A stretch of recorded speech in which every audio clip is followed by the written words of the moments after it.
back. This is the Voodoo Doll from Noir Grimoire. We're continuing with our tarot card lessons. So we left off at card number 2, which is actually 3 in the deck. And now we're going to go to card number 4, which is actually 3 on the card, if that makes sense, because there is an extra card that doesn't have a number on it. So the third card in the deck is going to be the Empress. I'll show this to you. And apologize for all the motorcycles going down the street. It is bike week here. So there's the Empress, you see it. She has some rabbits for fertility. There's angels. There's a child on her lap. So I'm just gonna read you what the Empress means, because I really like this card. It's one of my favorite cards, and this is the card that I draw for myself a lot of the times. So the Empress, in a true victory, both sides are winners. Matriarchal authority, a goal-oriented person, but one who is deeply concerned about the means used to achieve success.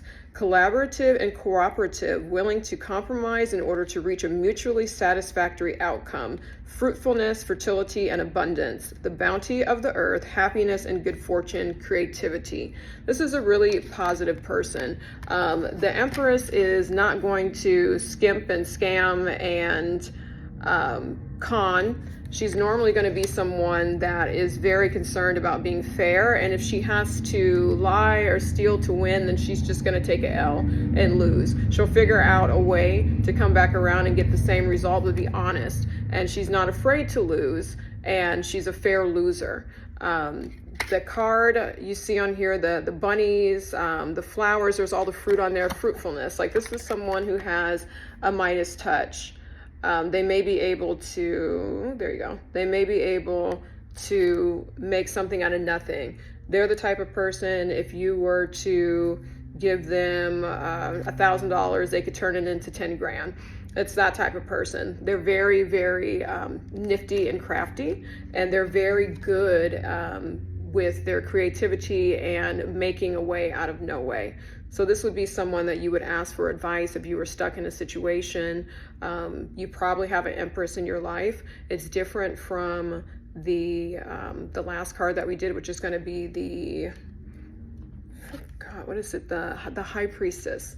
So this Empress could be a younger version of the High Priestess, but I'm sure you probably do have an Empress in your life. The Empress is also very stoic, also very classy, regal, all of that stuff, just like the High Priestess, but she's a little bit younger. It's a younger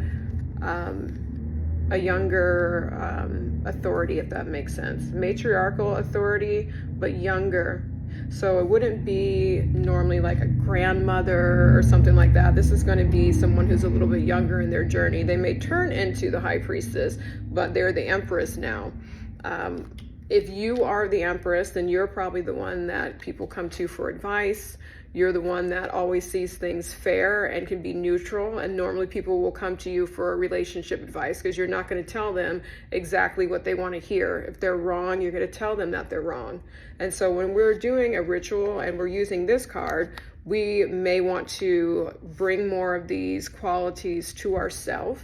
So if we're doing like a self-love ritual, the Empress is a card that we would lay out, and we're trying to embody more of these qualities ourselves. We're trying to maybe become more Empress-like. If this card represents someone and you're doing a ritual, then you would use this card to represent them. If I have someone who is an Empress and I'm trying to do curse work on them, then of course we would turn this card upside down, because I don't want them to be able to use their abilities to navigate the situation, or I don't want them to have that fair kind of, I have to be fair mentality when it comes to it. I might want them to slip up. I might want them to lie. I might want them to be shady. So if I'm trying to throw them off their center and make them something that they're not, or behave in a way that they normally don't, then I would turn this card upside down. So that is how we would use the Empress. Then we have 4 cards that we studied already. So we have the Fool, the Magician, the Empress, and the High Priestess. I'm going to show you how to start laying them out in front of your candles if you're doing ritual work. Let's say we have a scenario where there is a couple going through a divorce and they did not have a prenup. So we're going to signify the two people using two of the cards. And then we're going to use the other two cards to signify our outcome. So because they did not have a prenup, one of them is definitely going to be the Fool. So I'm going to take my Fool card, and that's going to be, say, the husband. The other one is the wife. Let's say the wife makes more money than the husband, and she is the Magician. She has a good business. She's self-made. She's well on her way to being a millionaire, but she does not have a prenup. She may have had no money when the two of them got married, and that's why they didn't have a prenup, but now she's the big earner and she's almost at 7 figures. So there's no prenup, and then we have somebody that is actually very good with manifesting things, and they have a good business. So what I want to do is I want to make sure that fairness is had. I want them to reach an amicable solution. So what I'm going to do is I'm going to put the Empress as a bridge over on top of these two people. And this is just signifying, it doesn't have to be a person. Like I told you, every quality of the card doesn't have to be used when you're using a card. I want a fair outcome. This card represents true victory, what's best for both sides. And it's going to be reached in a way that's amicable. And the way that the victory is reached is very important. So we want to incorporate that Empress energy into this divorce. And I can also use the High Priestess, because I want the High Priestess to preside over this divorce. So that High Priestess energy is what I'm hoping for. I want them to have a judge that has this energy. It could even be a male. It doesn't have to be a female. So that's how I would use these cards. I have the High Priestess. I want them to find a fair judge that's going to preside over this divorce, that's knowledgeable. They're not going to be young.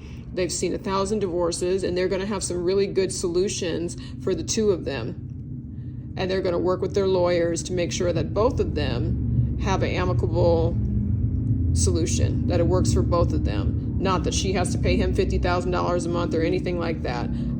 If an amicable solution, if I had to think of one, I would say, okay, since she's the breadwinner, but they got married and they didn't have any money, she's going to, let's say, leave with everything, and she may give him the house. But she still gets to keep all of her money. The house wasn't really worth that much. She doesn't really like the house that much. She does like this guy, doesn't want him to be homeless, but that's all he gets. He can't be greedy. He agrees to that because he knows that she supported him when he didn't have anything, and he supported her. He's not jealous of her success. He's not going to try to fuck her over. He's going to accept her offer and not fight for more. And because he accepted the offer and he didn't fight for more, she actually shows a little bit more generosity on him and says, you know what, you can have a car too. I'm going to give you a car as well, because I don't want to see you out here on the bus, and I don't want to see you struggling. So that's very amicable. So she was more generous because he didn't fight, and it was very amicable, and it was solved, and that was it. So that's how I would lay this out. So I would have my candle, whatever candle, in front of this. And this is how I would lay my cards out. I would lay the Empress over these two because that's the bridge. I want it to affect both of them. And then I would have my High Priestess on the top because I'm trying to have the High Priestess preside over all of this. And you can do any combination that you want. There's no wrong way to do this. I'm just showing you how to start laying out cards, since we have enough cards that we can play around with spreads. So there you have it. There is the High Priestess. Go ahead and join me next week as we delve into card number 4. Bye.